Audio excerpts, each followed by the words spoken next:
भारत में कहा जाता है कि सबसे सुरक्षित निवेश वही होता है जिसमें भरोसा हो। लेकिन अगर वही भरोसा किसी दिन सबसे बड़ा धोखा बन जाए तो क्या होगा? सोचिए, आप एक आम इंसान हैं। आपने अपनी जिंदगी भर की कमाई को थोड़ा थोड़ा करके बचाया है ताकि अपने बच्चों की पढ़ाई, अपनी बेटी की शादी या अपने बुढ़ापे के सहारे के लिए कुछ पैसा इकट्ठा कर सकें। और तभी आपके पास एक एजेंट आता है जो आपको एक सुनहरा सपना दिखाता है। वो कहता है कि बैंक में पैसा रखने से अच्छा है कि आप इसे एक ऐसी कंपनी में निवेश करें जो आपको ज्यादा रिटर्न देगी, जो सुरक्षित है, जो रजिस्टर्ड है और जो देश की सबसे भरोसेमंद कंपनियों में से एक है। वो कंपनी थी सहारा इंडिया। और इसी तरह लाखों लोगों ने अपने सपनों को सहारा की स्कीम्स में निवेश कर दिया। धीरे धीरे ये कंपनी छोटे कस्बों और गांवों में इतनी लोकप्रिय हो गई कि लोगों ने इसे बैंक से भी ज्यादा भरोसेमंद मान लिया। सहार के एजेंट घर घर जाकर लोगों को स्कीम्स के बारे में बताते थे और कहते थे कि कुछ सालों में आपका पैसा दुगना हो जाएगा। ये सुनकर गरीब से गरीब आदमी भी अपनी बचत लेकर सहारा के ऑफिस पहुंच जाता था।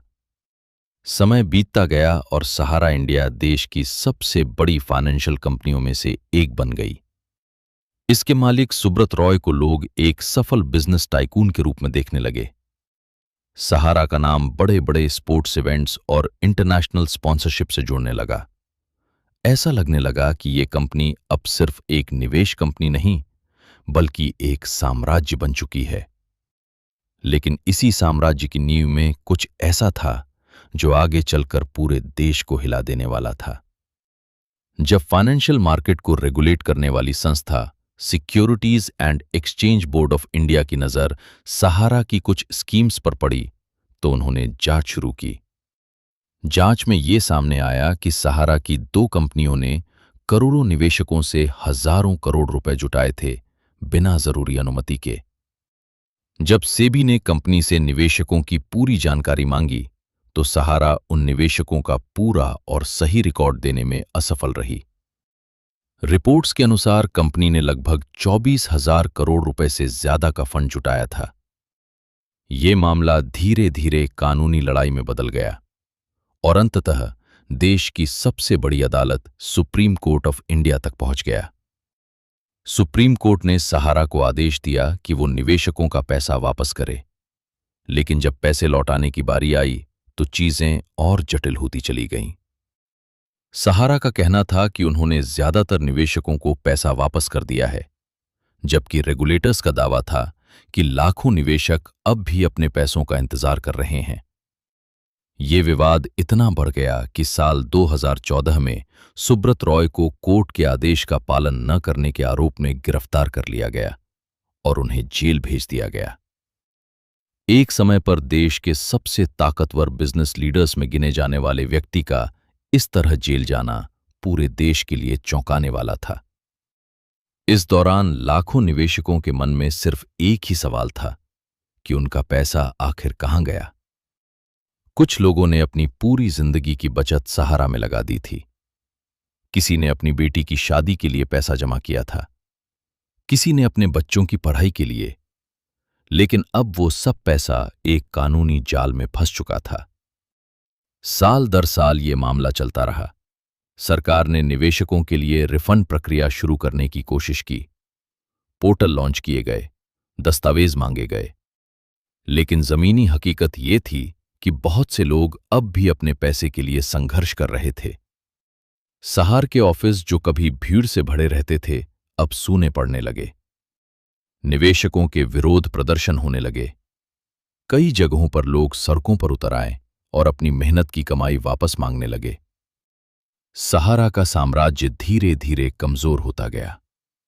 एक समय पर जो कंपनी देश के हर कोने में मौजूद थी, अब विवादों और कानूनी लड़ाइयों में उलझ चुकी थी। और आज भी लाखों लोग ये जानना चाहते हैं कि उनका पैसा उन्हें कब मिलेगा।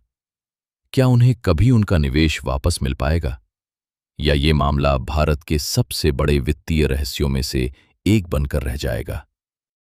सहार इंडिया की ये कहानी सिर्फ एक कंपनी की नहीं, बल्कि उन करोड़ों सपनों की कहानी है जो बेहतर भविष्य की उम्मीद में निवेश किए गए थे, लेकिन आज भी अनिश्चितता में फंसे हुए हैं। और सबसे बड़ा सवाल अब भी वही है कि क्या सहारा के निवेशकों को कभी न्याय मिल पाएगा, या उनका पैसा हमेशा के लिए इस सिस्टम की भूल भुलैया में खो जाएगा। लेकिन जैसे जैसे समय बीतता गया, निवेशकों की उम्मीदें कमजोर पड़ने लगीं। जिन लोगों ने सहारा में पैसा लगाया था, उनके लिए ये सिर्फ एक निवेश नहीं, बल्कि उनकी पूरी जिंदगी की मेहनत का नतीजा था। कई लोग ऐसे थे जिन्होंने अपनी खेती की जमीन बेचकर पैसा जमा किया था।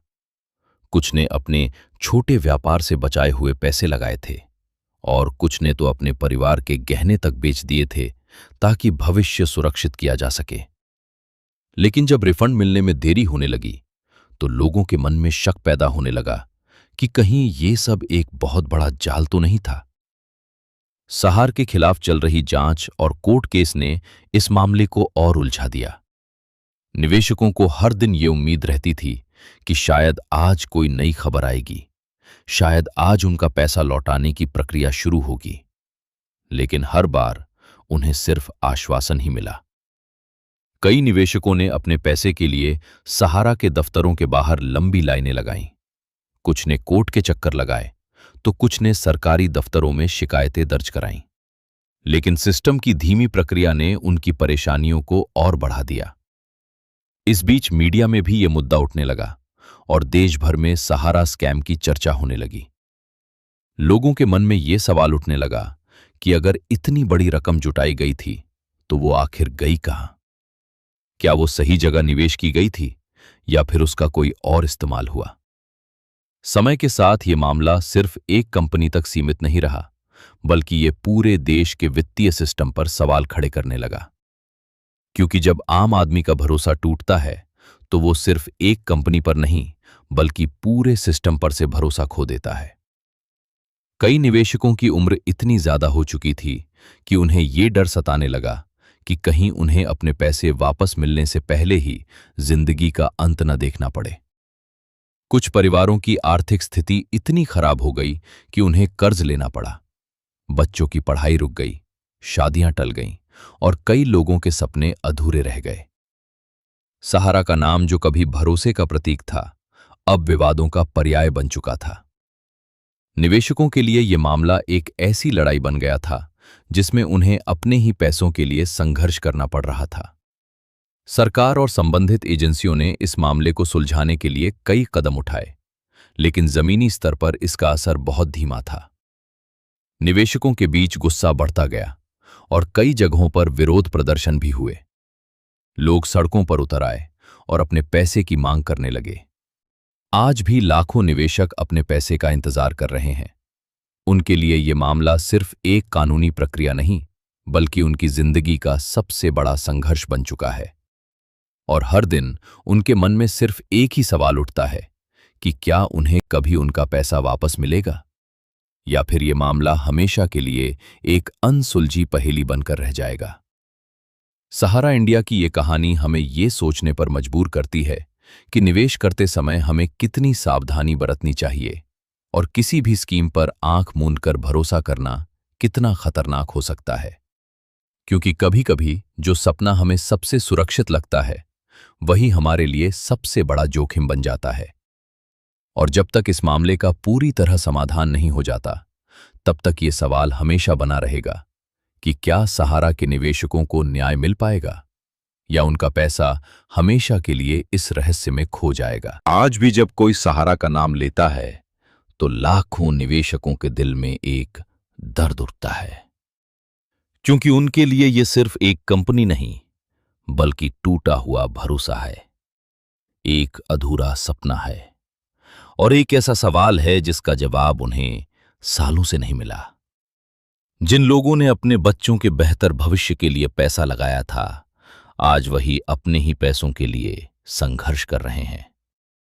कई निवेशक ऐसे भी हैं जो इस उम्मीद में इस दुनिया से चले गए कि शायद उनका पैसा उनके परिवार को वापस मिल जाएगा, लेकिन उनकी ये उम्मीद अधूरी रह गई। सहारा इंडिया का ये मामला सिर्फ एक वित्तीय विवाद नहीं, बल्कि उन करोड़ों आम लोगों की कहानी है जिन्होंने अपने सपनों को एक बेहतर कल के लिए निवेश किया था, लेकिन आज भी वो कल उनके लिए नहीं आया। और सबसे बड़ा सवाल अब भी वही है कि क्या सिस्टम कभी उनकी आवाज सुनेगा? क्या उन्हें उनका हक मिल पाएगा? या फिर ये कहानी भारत के इतिहास में एक ऐसे अध्याय के रूप में दर्ज हो जाएगी जहां भरोसे का सबसे बड़ा सौदा हुआ और आम आदमी हार गया। अगर आप या आपके परिवार का भी पैसा सहारा में फंसा हुआ है तो नीचे कमेंट करके जरूर बताएं, क्योंकि आपकी आवाज ही इस मुद्दे को जिंदा रख सकती है। इस वीडियो को ज्यादा से ज्यादा शेयर करें ताकि हर वो इंसान जो अपने पैसों के लिए लड़ रहा है, उसकी आवाज देश तक पहुंचे। और अगर आप ऐसे ही सच को सामने लाने वाले वीडियो देखना चाहते हैं तो अभी हमारे चैनल पर्दाफाश को सब्सक्राइब करें, क्योंकि यहां हर सच का होगा पर्दाफाश।